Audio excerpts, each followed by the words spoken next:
법관 양승태는 판사로서 어떤 길을 걸어왔는지. 박정희 유신 정권이 한창이던 지난 1975년 양승태 판사는 27살의 나이로 법관 생활을 시작했습니다. 유신 정권의 긴급조치 위반자들에게 무기징역 등 중형을 선고한 판결에 배석 판사로 이름을 올렸습니다. 수많은 간첩 조작 피해자가 양산됐던 80년대 재판장이 된 양승태 부장판사는 심한 고문을 받고 간첩으로 몰린 피고인들에게 줄줄이 유죄를 선고했습니다. 그가 유죄 판결을 내린 재판 6건이 훗날 재심에서 무죄로 뒤집혔습니다. 간첩 사건을 6건을 유죄 판결을 내린 사람은 양승태밖에 없더라고요. 긴급조치 사건에서도 12건으로 단연 최고예요. 이명박 정부는 양 대법관을 사법부 최고수장인 대법원장에 임명했습니다. 사법부를 이끌게 된 그의 취임 일성은 사회적 약자 보호였습니다. 사회적 약자의 권리가 다수의 그늘에 묻혀 부당하게 침해되지 않도록 보호하는 것이 사법부에 맡겨진 또 하나의 중요한 사명입니다.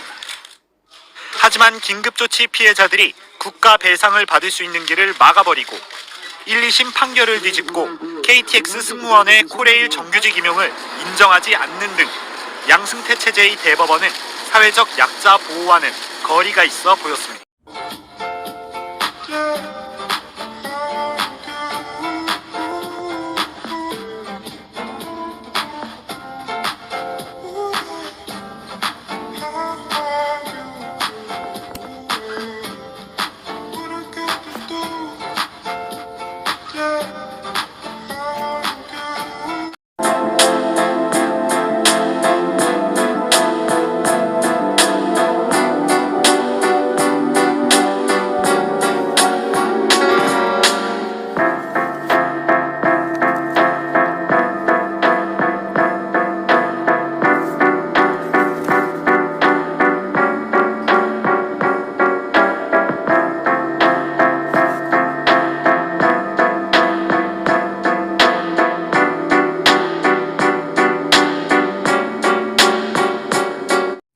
안녕하십니까, 라온입니다.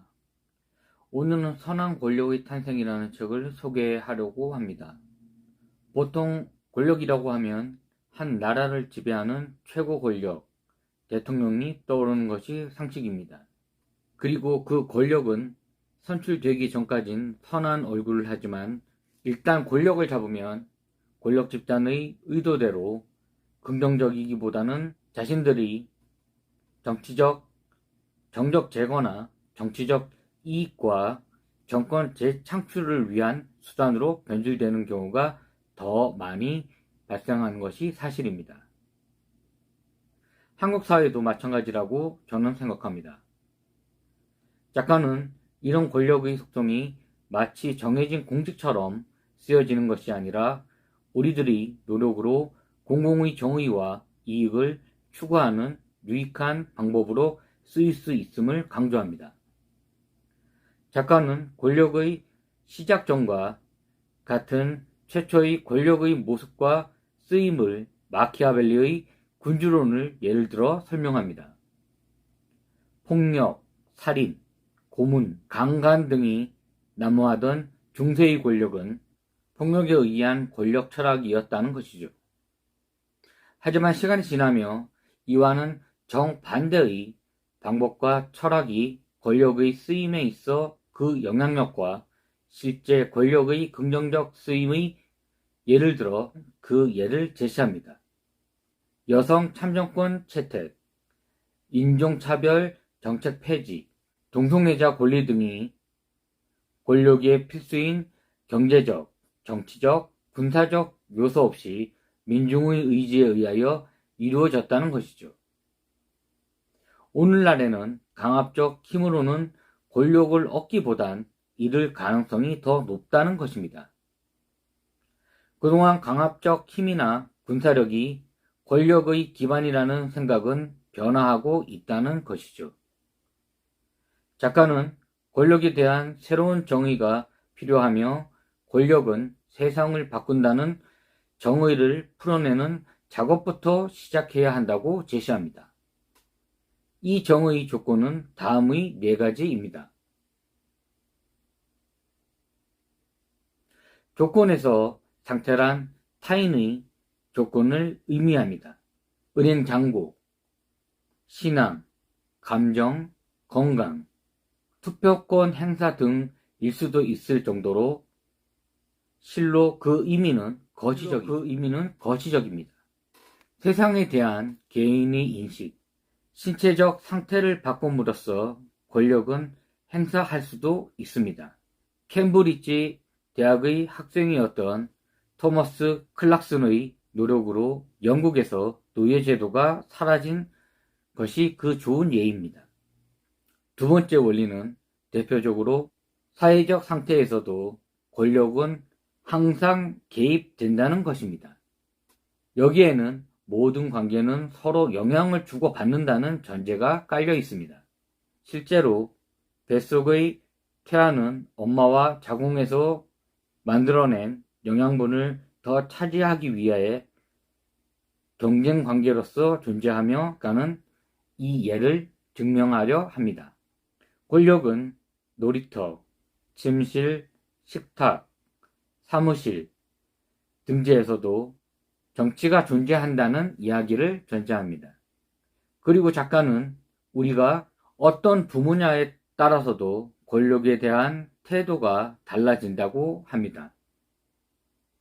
그럴 수밖에 없는 것이 태어나서 또래 집단의 사회성을 배울 나이쯤이면 가정에서 부모가 보여준 권력에 대한 것을 자녀는 함께 생활하며 부모와 똑같이 될 가능성이 농후하다는 사실입니다. 또 사람들이 상호작용하는 순간 바로 권력의 양상이 드러나기 마련이죠.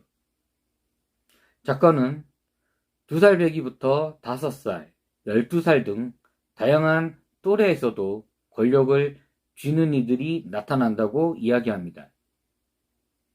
이들이 공통점은 제일 먼저 의견을 제시하고 과감한 제안이나 질문을 가하여 딱딱한 단체 분위기를 재치 있게 주도하며 단 하루의 단체 생활에서도 사람들에게서 권력을 얻는 재능이 있는 이들이 어느 집단에서건 존재한다는 것입니다. 간단히 사람들을 결속시키며 모두에게 최고의 이익과 안전을 가져다 주는 행위 자체가 권력을 얻는 것. 전 개인적으로 집단의 개인들이 그런 존재를 리더로 인정하는 사실 자체가 권력을 얻는 행위 자체와 같은 것이라고 생각합니다. 단순하고 명료하게 다른 사람에게 도움이 되는 소소한 행위를 함으로 권력을 얻고 유지한다는 결론에 이르게 되는 것이죠. 권력은 항상 유동적이며 상황에 따라 특정한 행위에 좌우된다고 합니다. 회사에서는 팀을 이끄는 팀장이라는 권력의 주체이지만 퇴근과 동시에 사춘기 아들과 신랑이 하는 여성을 상상해 보신다면 이해가 가실 겁니다. 네 번째 원리는 다시 말해 어떤 일을 한다는 것은 사회적 연결망을 기반에 둔 협업에 가깝다는 것입니다. 이는 사회 연결망을 통하여 타인에게 권력을 부여하는 일과 같습니다. 정치 철학자 한나 아렌트는 이 부분에 있어 선구적 이론을 제시한 인물입니다. 그녀는 나치 제국의 권력은 사악한 개개인에 있는 것이 아니라 파시즘, 즉 전체주의에 기원한 맹목적 권력을 추앙하는 사회체제 연결망 안에 분포되어 있다고 주장합니다. 즉 권력이란 타인들로 하여금 공동체적 행동을 만드는 능력이라는 것이죠. 즉 타인에게 영향을 주는 것은 사회적 유대관계의 네트워크라는 결론에 도달하게 되는 것입니다. 이 이론의 기원은 원시시대의 인류가 진화하는 과정에서 생존과 출산과 과정에서 생존, 출산과 관련된 문제를 사회 연결망, 즉 집단이나 개인 간이 상호, 이타적, 이기적 협력 아래 사회 연결망으로 해결하여 지금까지 인류가 살아남을 수 있었다는 사실을 입증하고 있다는 것이죠. 인간의 행위는 주변인들에게 전염성을 띠는 특성이 있습니다. 연구에 의하면 당신이 주변의 타인에게 무언가를 나눠주면 이후 그 사람도 전혀 모르는 이에게 19% 이상 더 관대해지며 배려성이 증가된다고 합니다. 이는 또 같은 방식으로 7%의 같은 효과가 연속적으로 나타난다고 하네요. 권력은 사회 연결망 안에서 타인에게 자발적으로 권력을 부여하는 행동으로 귀착된다는 것입니다. 작가는 우리가 살펴본 권력이란 무엇인가? 라는 의문을 밝혀줄 4가지 원리를 살펴보며 권력의 역설이라는 개념을 설명합니다. 권력은 모든 사회, 인간의 관계 안에 존재하며 우리의 일상생활의 행위에 따라 사회적 연결망을 통하여 끊임없이 가변적이며 우리에게 영향을 주는 존재인 것은 누구도 부정할 수 없는 사실입니다. 아니, 그보다 더 큰 광의 진리라고 저는 생각합니다. 하지만 문제는 이런 권력의 주인이 되었을 때 특별함, 뿌듯함, 평온함의 느낌이 드는 것이 아니라 그보다는 그 권력을 쟁취하였다는 사실에 도취되어 뇌에서 도파민이 분비되어 자신이 열정과 하고자 하는 기대감이 앞선다는 사실에 주목해야 한다는 것입니다. 이는 마치 코카인 같은 약물에 중독되어 자신의 의지가 아닌 잠든 상태에서 꿈을 꿀 때와 같이 현실을 인식하여 자신이 평소에 맨정신으로 할 수 없었던 일이나 상상하고자 하는 일들을 마치 꿈을 꾸는 상태에서 미친 칼춤을 추는 듯한 심리 상태에 놓이는 경우가 대부분이라고 합니다. 충동적이며 비도덕적 행위를 유발하고 자기 망상적 사고에 빠지게 할 가능성이 높다는 것이죠. 히틀러나 스탈린, 무솔리니 등 역사적 악명 높은 권력자들이 몰락의 이유도 이런 권력의 역설에서 기반하였다고 이야기할 수 있을 것입니다. 개인적으로 이런 생각을 해봅니다. 누군가 국가가 사라지고 원시 시대로 돌아간다고 한들 누군가는 어떤 식으로든 리더이자 집권 세력이 될 것입니다.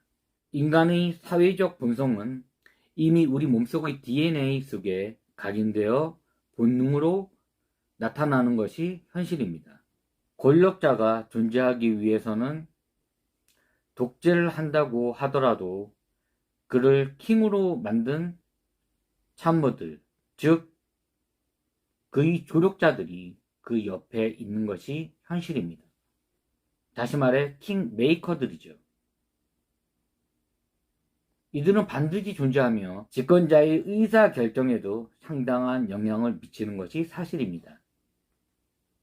권력자가 잘못된 선택이나 비윤리적 결정을 하려고 할 때 권력자의 눈밖에 나서 한직으로 쫓겨나도 제대로 된 조언과 올바른 결정에 필요한 킹메이커들, 즉 책사의 역할도 집권자의 존재 이상으로 크다고 저는 개인적으로 생각합니다. 킹메이커들은 커다랗고 따뜻한 새둥지라면 집권자는 그 안락한 환경에서 필요한 타이밍에 알을 깨고 나오는 존재가 아닐까 합니다. 킹은 말 그대로 권력의 상징입니다.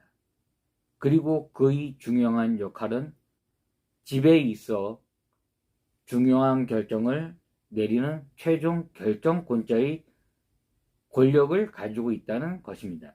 이런 권력자를 만들기 위해선 선거 후보자, 후보의 지원 단체들 등 여러 실제적 요인들과 비교해보면 퍼즐을 맞추듯 딱딱 맞아 떨어지는 것이 사실입니다.